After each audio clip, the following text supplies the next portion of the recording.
We just attended a very important task force meeting on the virus that everybody is talking about all over the world, no matter where you go. That's what's on people's minds. And we are going to take care of and have been taking care of the American public and the American economy. We are going to be asking tomorrow, we're seeing the Senate. We're going to be meeting with House Republicans, Mitch McConnell, everybody, and discussing a possible payroll tax cut or relief, substantial relief, very substantial relief. That's a big number. We're also going to be talking about hourly wage earners getting help so that they can be in a position where they're not going to ever miss a paycheck. We're going to be working with companies and small companies, large companies, a lot of companies, so that they don't get penalized for something that's not their fault. It's not their fault. It's not our country's fault.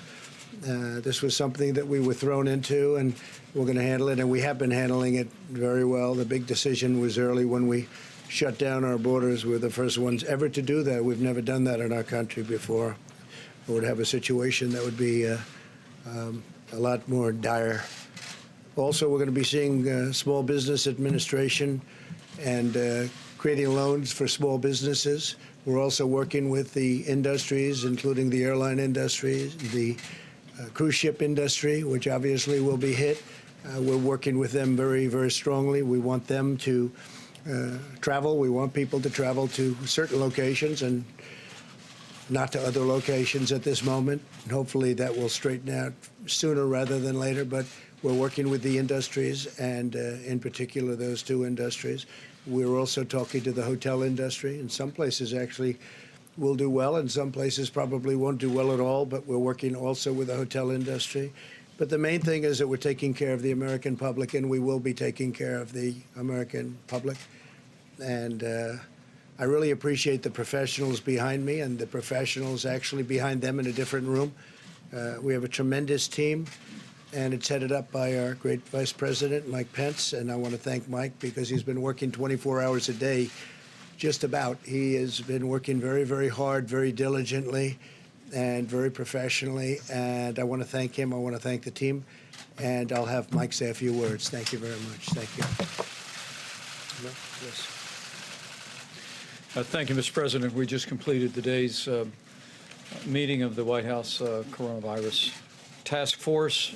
We had the opportunity to brief the President today on a broad range of issues.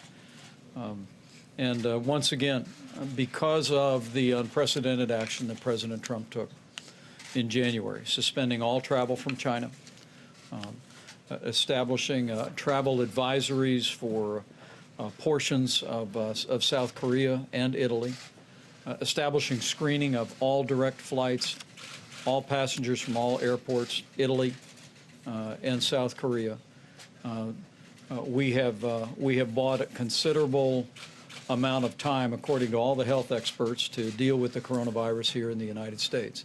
In fact, as I stand before you today, the risk of contracting the coronavirus to the American public remains low, and the risk of serious disease among the American public also remains low. That being said, the President did deploy not just a whole-of-government approach, but also a whole-of-America approach.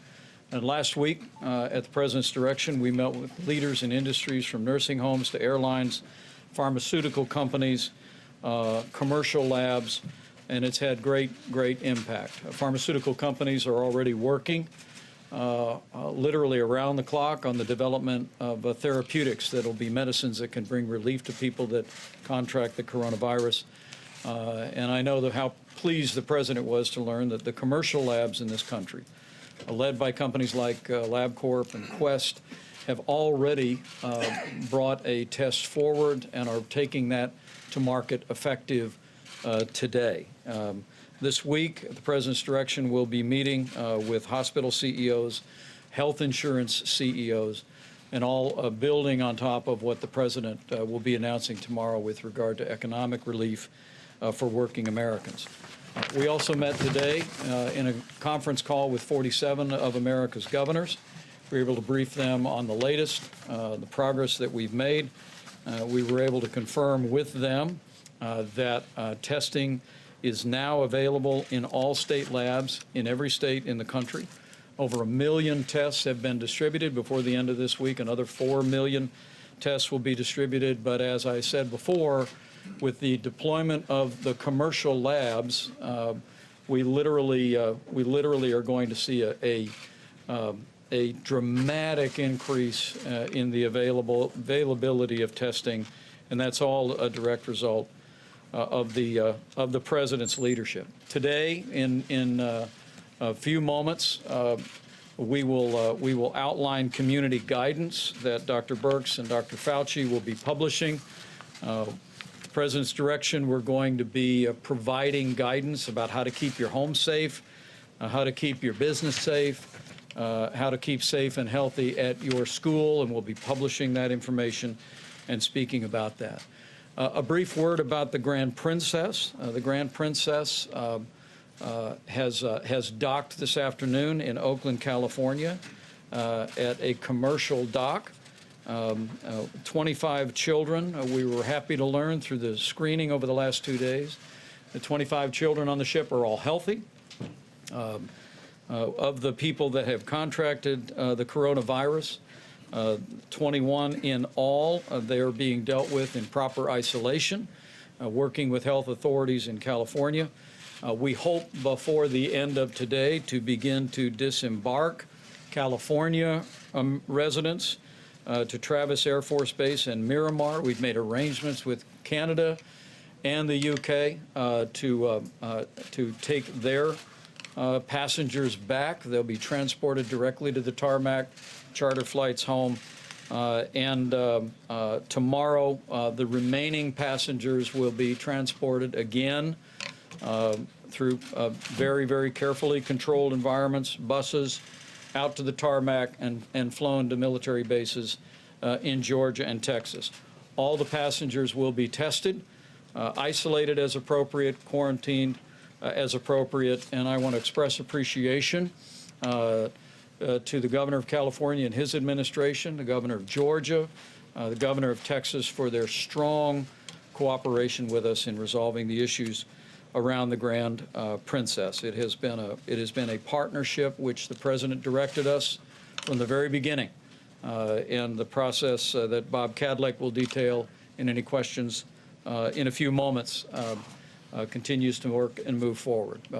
The remaining people on the ship, the crew itself, will push off from the dock, and they will be quarantined and observed and treated shipboard. But the President made the priority to get the Americans ashore, and we're in the process of doing that, as well as returning foreign nationals. Let me just say one other point. As the President has spoken today to congressional leadership, one of the things that I informed the President that I'd been hearing from governors is the concern about hourly wage earners in this country feeling that they had to go to work even if they were ill. The President has tasked this economic team and is working already with leaders in the Congress to make sure that that anyone feels that they are at risk of losing their job or losing a paycheck because they may contract the coronavirus. When we tell people if you're sick, stay home, and the President has tasked the team with developing economic policies that will make it very, very clear that we're going to stand by those hardworking Americans, stand by those businesses, large and small, and make it possible for us, as the President said from the very beginning, to put the health of America first. We'll be available to take any questions on any of these topics, but Mr. President, I didn't know if you wanted to speak a few more. I think what closing. we will be doing is having a news conference tomorrow to talk about various things that we're doing economically. They'll be very major, including, obviously, the payroll tax cut. And so we'll be meeting again tomorrow afternoon. We'll be coming back from the Senate. We have a lot of very important meetings set up. And we'll have a press conference sometime after that, and we'll explain what we're doing on an economic standpoint and from an economic standpoint. But they will be very very dramatic, and we have a great economy. We have a very strong economy, but this blindsided the world, and I think we've handled it very, very well. I think they've done a great job. The people behind me have done a great job. So I will be here tomorrow afternoon to let you know about some of the economic steps we're taking, which will be major. Thank you very much.